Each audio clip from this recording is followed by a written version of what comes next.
ദേ ഇത് കണ്ടോ, എന്റെ ഹസ്ബൻഡ് ഹോങ്കോങ്ങിൽ പോയപ്പോ കൊണ്ടുവന്നതാ. ഇതുപോലെ ഒരു 6 എന്റെ ഹസ്ബൻഡ് കൊണ്ടുവന്നിട്ടുണ്ട്. എന്റെ പുള്ളിക്കാരന് ഇതിലൊന്നും വലിയ താല്പര്യമില്ല. വീഡിയോ, ക്യാമറ, വാച്ച് ഇതിലൊക്കെയാണ് ക്രേസ്. ആ വീഡിയോയുടെ കാര്യം പറഞ്ഞപ്പോഴാണ് ഓർത്തത്. കഴിഞ്ഞ പ്രാവശ്യം മൂപ്പര് പാരീസിൽ പോയിട്ട് വരുമ്പോഴേ ഒരു 6 കാസറ്റ് കൊണ്ടുവന്നു. പക്ഷേ അതൊന്നും പിള്ളേരുടെ മുമ്പ് വെച്ചൊന്നും കാണാൻ ഒക്കില്ല.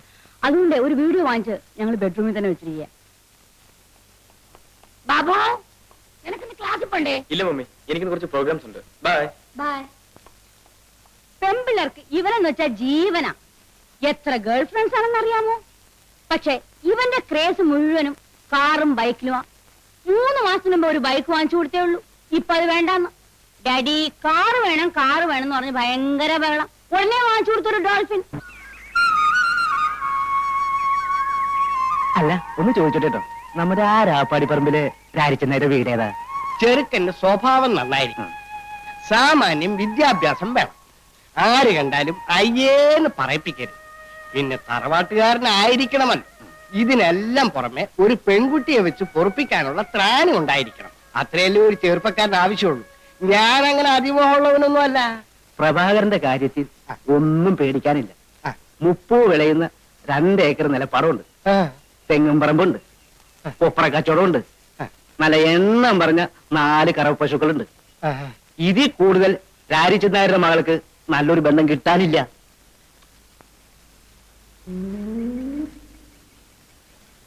എന്നാ കുട്ടിയെ ഒന്ന് കാണുകയല്ലേ? ഓ കാണാമല്ലോ. മോളെ സുമതി,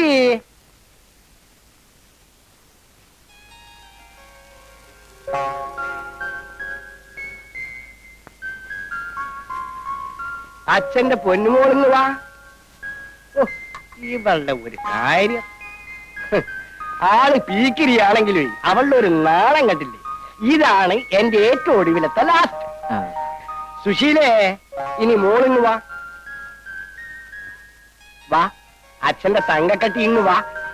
ഇവളാണ് ഇതിന് നേരെ മൂത്തത്. സുഷ്മേ, വരൂ വരൂ വരൂ. സുഷമ, സുഗു, സുധാകരൻ. ഇത്, ഇതിന്റെ മേലെ ഇത്, ഇതിന്റെ മേലെ ഇത്, ഇതിന്റെ മേലെ ഇത്. അല്ല, പ്രധാനപ്പെട്ട ആളെ ഇങ്ങോട്ട് കണ്ടില്ലല്ലോ. അതല്ലേ വിളിക്കാൻ പോകുന്നത്. ലക്ഷ്മിയെ,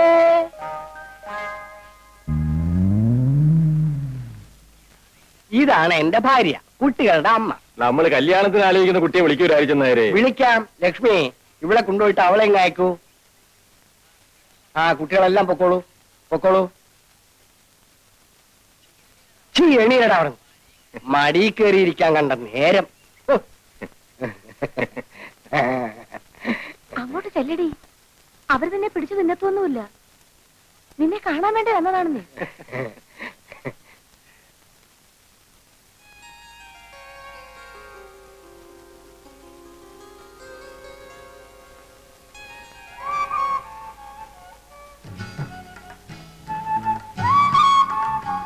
ഇതാണ് രാധ. മോളെ, ഇതാണ് അല്ല ഇതാണ് പ്രഭാകരൻ. നോക്ക്.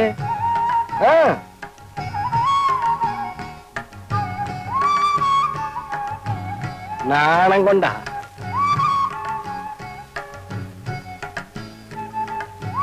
അപ്പോ കുട്ടിയെ ഞങ്ങൾക്ക് ഇഷ്ടപ്പെട്ടു. ഇനി തീയതിയെല്ലാം നിശ്ചയിച്ച് ഞങ്ങൾ ഇങ്ങോട്ട് വരാം. ശരി, എന്നാ നമുക്കിറങ്ങാം.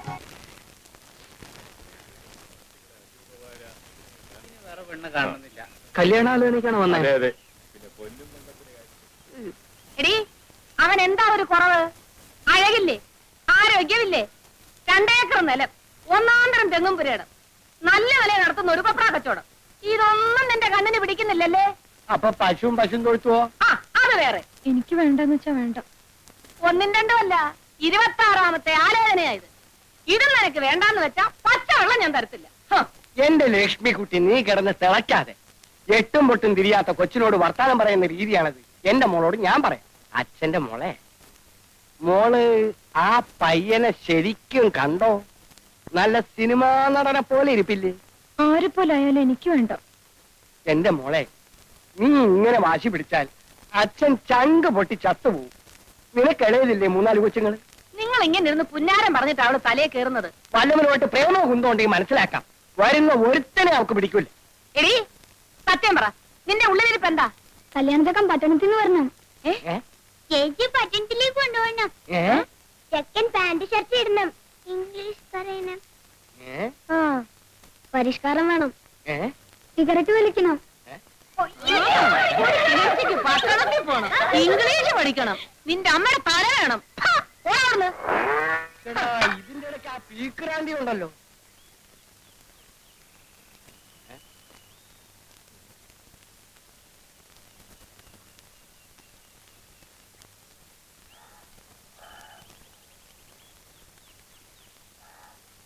ഈ ചെയ്യുന്നതൊക്കെ ന്യായമാണെന്ന് തോന്നുന്നുണ്ടോ? രാധയ്ക്ക് ഇതുവരെ 26 കല്യാണാലോചന വന്നിട്ടുണ്ട്. അപ്പോഴൊക്കെ നീ ചോദിച്ച അതേ ചോദ്യമല്ലേ ഇപ്പോഴും ചോദിക്കുന്നത്? ഞാൻ ആരാ? വാസുണ്ണി. അല്ല, അമ്മാവന്റെ ആരാ? അനന്തരവൻ. ആണേ, ഞാനിവിടെ വരുമ്പോ എനിക്ക് വയസ്സ് എത്രയായിരുന്നു? 26 തവണ ഞാൻ പറഞ്ഞതല്ലേ 12. അന്ന് എന്റെ അമ്മ അമ്മാവന്റെ മുമ്പിൽ കിടന്ന് മരിക്കുമ്പോ അമ്മാവൻ കൊടുത്ത വാക്കെന്തുവാ? അന്ന് അത് അബദ്ധത്തിൽ പറഞ്ഞു പോയതല്ലേ എന്റെ വാസുണ്ണി. രാധയെ നിനക്ക് കല്യാണം കഴിച്ചു കൊടുക്കാമെന്ന് 12 വയസ്സ് മുതൽ നീ ഇതേ ശരണമെന്ന് പറഞ്ഞ് നടക്കുമെന്ന് ഞാൻ കരുതിയോ? മരിക്കാൻ നേരത്തെ ഒരാൾക്ക് കൊടുത്ത വാക്ക് പാലിക്കണ്ടേ അമ്മാവാ? എടാ വാസുണ്ണി, എന്റെ സഹോദരി നിന്റെ അമ്മ മനസമാധാനത്തോടുകൂടി മരിച്ചോട്ടെ എന്ന് വിചാരിച്ച് ഞാൻ അന്ന് ഒരു ഭംഗി വാക്ക് പറഞ്ഞു. എന്നാൽ എന്റെ അമ്മയ്ക്ക് മനസ്സമാധാനം കിട്ടിയിട്ടില്ല. അത് നിനക്ക് എങ്ങനെ അറിയാം? എന്റെ അമ്മയുടെ ആത്മാവ് കരഞ്ഞുകൊണ്ട് ഇവിടെ എല്ലാം ചുറ്റി കറങ്ങുന്നുണ്ട്.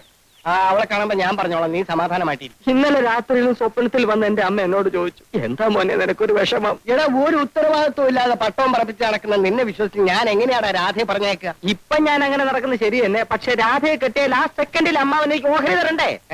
എന്നിട്ട് അതിൽ കെങ്കേയമായി കൃഷി ഇറക്കി ഞാൻ അവളെ പൊന്നുപോലെ നോക്കുമാ. വാസുണ്ണി, നീ എന്നെ ഇങ്ങനെ ഞെക്കി പിഴിയരുത്. ഓരോ കല്യാണക്കാര് വരുമ്പോഴും അപ്പ നീ എന്നെ വിളിക്കും. അത് കാണുമ്പോഴേ എന്റെ തല എങ്ങനെ കറങ്ങും.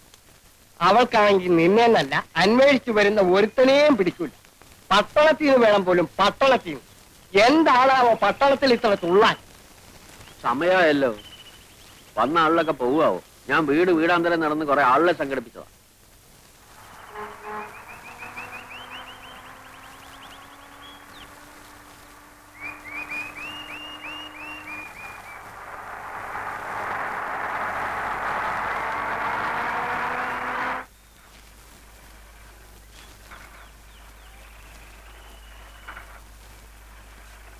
കുടുംബാസൂത്രണ ക്യാമ്പിന്റെ ആൾക്കാരല്ലേ? അതെ. ഉദ്ഘാടനത്തിന് വീഡിയോക്ക് വരാൻ പറ്റില്ല എന്ന് പറഞ്ഞു. അദ്ദേഹത്തിന്റെ അച്ഛന് അസുഖം കൂടുതലാണത്രേ. അതുകൊണ്ട് വേറെ ആരെങ്കിലും വിളിച്ച് ചോദിച്ചോളാൻ പറഞ്ഞു. ഇനിയിപ്പോ 11 മണിക്കൂർ ആരെ അന്വേഷിച്ചു പോകാനാ? നീ തന്തയ്ക്ക് സൂക്കേട് വരാൻ കണ്ട ഒരു സമയം. നിങ്ങളത് ഏറ്റപ്പോഴും മനസ്സിലായി, കുഴയ്ക്കുള്ളൂ. ഞാനും ചെയ്യാനാ? ഇനിയിപ്പോ ഒരൊറ്റ പോവഴിയുള്ളൂ. ഞാൻ പറഞ്ഞേക്കാം, നിങ്ങൾ എല്ലാവരും കൂടെ നിർബന്ധിക്കുകയാണെങ്കിൽ ഞാൻ ആ കർത്തവ്യം കൊണ്ട് നിർവഹിക്കാം. അതേതായാലും വേണ്ട, നാട്ടുകാർക്ക് പരിചയമില്ലാത്ത ആളായിരിക്കണം. അങ്ങനെ ഒരാളെ ഇപ്പൊ എവിടെ അന്വേഷിച്ചു പോകാനാ? നാട്ടുകാർക്ക് പരിചയമില്ലാത്ത ഒരാളെ.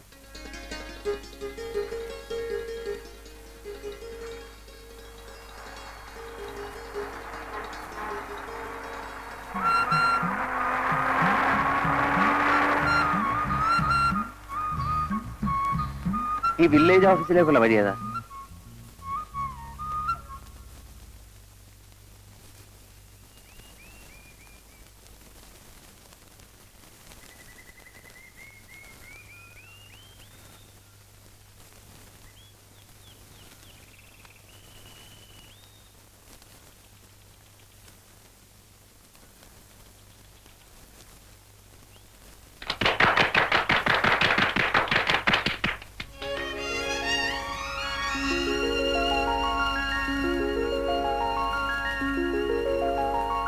നന്മകൾ മാത്രമുള്ള, നല്ലവരെ കൊണ്ട് മാത്രം നിറഞ്ഞ ഒരു ചെറിയ ഗ്രാമപ്രദേശമാണ് ഞങ്ങളുടെ.